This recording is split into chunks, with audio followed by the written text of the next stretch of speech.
जय माता दी। आप सभी को गणगौर पूजा की बहुत बहुत शुभकामनाएं। माता रानी आप सभी का सुहाग अखंड रखे और आप सभी की मनोकामनाएं पूर्ण करे। चैत्र शुक्ल पक्ष की तृतीय तिथि को मनाया जाने वाला यह पर्व भगवान शिव और माता गौरी के पुनर्मिलन का महोत्सव है, जिसमें सुहागिनें अपने पति की लंबी उम्र और सुख समृद्धि की कामना करती हैं, तो कुंवारी कन्याएं अपने लिए मनचाहा वर पाने का आशीर्वाद मांगती हैं। रंग बिरंगे परिधान, मंगल गीत और गाजे बाजे के साथ गणगौर माता की शोभा यात्रा हर नगर हर गली को उत्सवमय बना देती है। और यह पर्व राजस्थान, मध्य प्रदेश, गुजरात और हमारे देश के कई अन्य हिस्सों में बहुत खुशी और हर्षोल्लास के साथ मनाया जाता है। तो आइए प्रिय श्रोताओं, आज के इस मंगल अवसर पर सुनते हैं गणगौर व्रत कथा। कथा के अनुसार चैत का महीना आया तो देवी पार्वती को भाभी के उचरने के लिए पीहर जाना था। तो महादेव जी बोले कि हम भी तुम्हारे साथ चलेंगे। तब महादेव और देवी पार्वती नंदी को साथ लेकर निकले। अब महादेव जी नंदी पर बैठे और देवी पार्वती जी पैदल चलने लगी। तो लोग कहने लगे, देखो आदमी तो सवारी पर बैठा है और औरत को पैदल चला रहा है। अब महादेव जी अब नीचे उतरे और देवी पार्वती को नंदी पर बिठाया। अब थोड़ी दूर चले तो आगे चलकर कुछ लोग कहने लगे, देखो औरत सवारी पर बैठी है और पति बेचारा पैदल चल रहा है। ऐसा सुनकर पार्वती जी भी उतर गई और फिर दोनों पैदल चलने लगे। अब नंदी भी चलने लगा। अब लोग बोले, देखो वाहन होते हुए भी दोनों पैदल चल रहे हैं। इतना सुनते ही माँ पार्वती जी और भोले शंकर जी अब दोनों ही नंदी पर बैठ गए। जब दोनों ही बैठ गए तो लोग बोले कि देखो छोटे से जीव पर दोनों जन बैठे हुए हैं। पार्वती बोली कि हे भगवान, यह दुनिया कैसी है, नंदी पर ना तो बैठने दे रही है और ना ही हमें पैदल भी चलने दे रही है।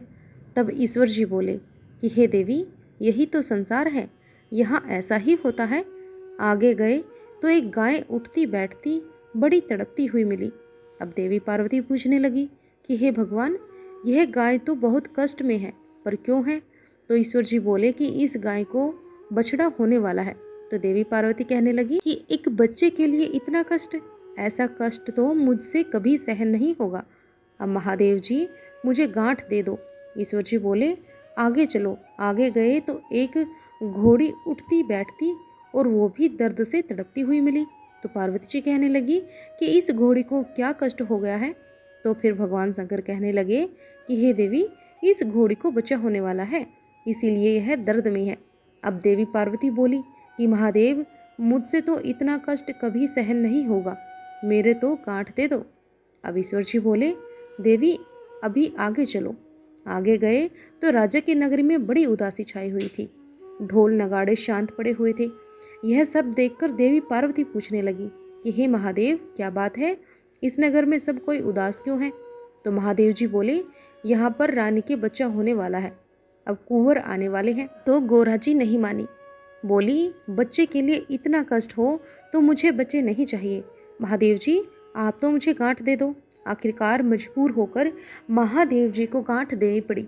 अब महादेव जी ससुराल पहुंच गए और पीपल के पेड़ के नीचे वास किया। तो पार्वती जी पेहर में सहेलियों में मगन हो गई और गणगौर नजदीक आई। तो ईश्वर जी बोले कि देवी आज गणगौर है, सब औरतें पूजा करने आएंगी। सवेरे से ही स्त्रियां पूजन करने आने लगी।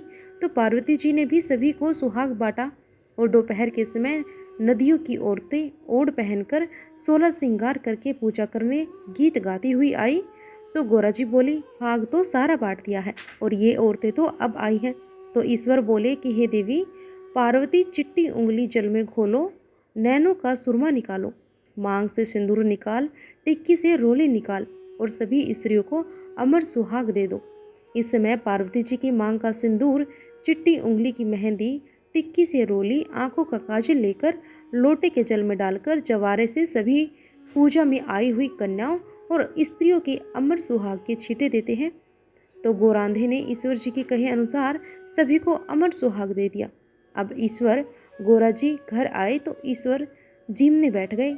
अब जितना बनाया सब जीम गए। अब गोरा जी जीमने लगी तो माँ बोली बेटी मैं थोड़ा और भोजन बना लेती हूँ। तो बेटी कहने लगी माँ मैं तो बेटी हूँ, कुछ भी खा लूँगी। गोरा जी ने जला हुआ बटिया और बथुए की पीढ़ी खाकर लोटा भर पानी पी लिया। अब माँ ने उन्हें सीख दी कि बेटा पीहर की बात पीहर में और ससुराल की बात ससुराल में ही रहनी चाहिए। अब बातें ही बातों में महादेव जी ने पार्वती जी से पूछा कि पार्वती जी आपने क्या खाया।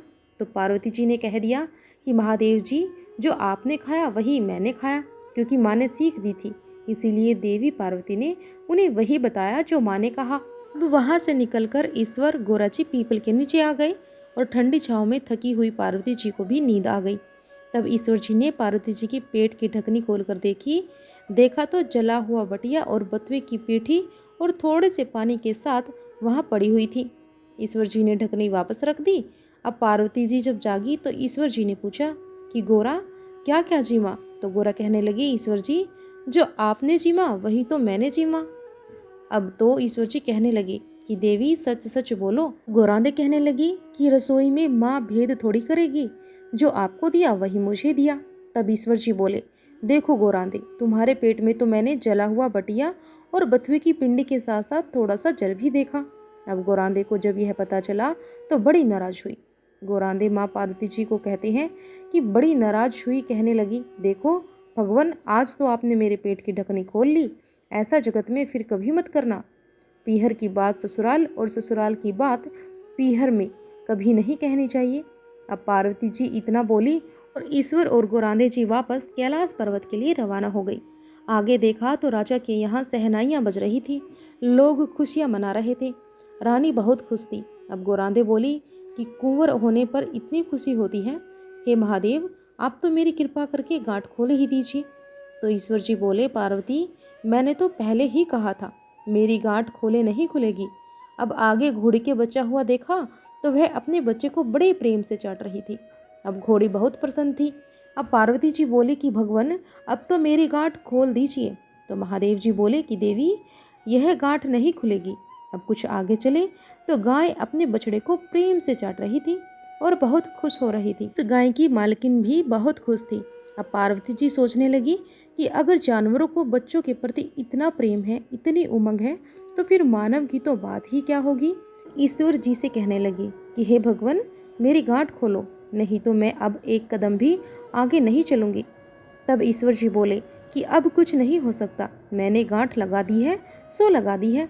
थोड़े दिन बीतने के बाद पार्वती जी ने अपने शरीर पर लगाए हुए उपटन से पिंड बनाया और उसमें प्राण फूंक दिए। उस बालक को रखवाली पर छोड़कर पार्वती जी स्नान करने चली गई। कुछ देर बाद भगवान शंकर जी आए और द्वार पर एक बालक को खड़ा हुआ देखा तो अंदर जाने लगे, लेकिन बालक ने उन्हें अंदर नहीं जाने दिया। तब भगवान पूछने लगे रे बालक तू कौन है। बालक बोला मैं पार्वती का पुत्र हूँ। अब भगवान सोचने लगे कि यह पुत्र आखिरकार कहाँ से आ गया, हमारा तो कोई पुत्र ही नहीं था। क्रोध के मारे त्रिशूल से उन्होंने बालक का गला काट दिया। अब माँ पार्वती आई तो देखा और बोली भगवान यह आपने क्या कर दिया, मेरे पुत्र को अभी वापस जीवित करो। अब भगवान गणेश ने अपने गणों को भेजा कि जो कोई स्त्री अपने पुत्र से विमुख होकर उसकी तरफ पीठ फेर कर सो रही हो तो उस बच्चे का सिर काट कर ले आओ।